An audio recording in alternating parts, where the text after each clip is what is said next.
สบายดีข้าพเจ้าเท่าวันศิลป์แพงศรีมื้อนี้สิมาแนะนำเกี่ยวกับแขนงพลังงานโครงการเขื่อนไฟฟ้าน้ำตก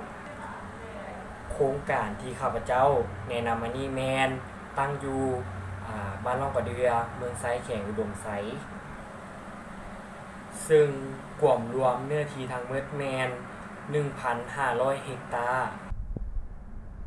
ซึ่งอาชีพของประชาชนส่วนใหญ่แมนค้าขายปลูกฝังและเลี้ยงสัตว์เป็นต้นประชาชนส่วนใหญ่แมนนับถือศาสนาพุทธซึ่งสถานที่ตั้งแมนทิศเหนือติดกับบ้านรักษามทิศใต้ติดกับบ้านภูเขียวทิศตะวันตกติดกับบ้านหนองแก้วทิศตะวันออกติดกับบ้านมอนใต้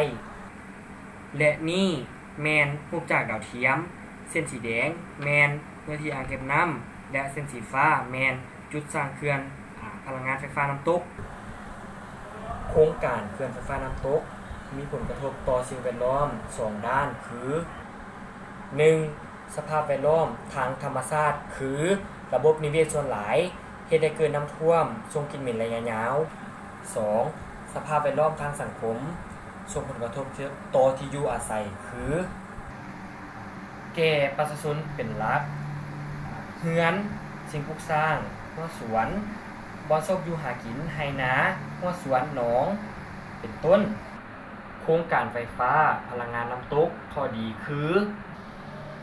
มีชนรับประทานและประชาชนที่อยู่อ้อมแอมมีการเป็นอยู่ที่ดีขึ้นขอขอบใจ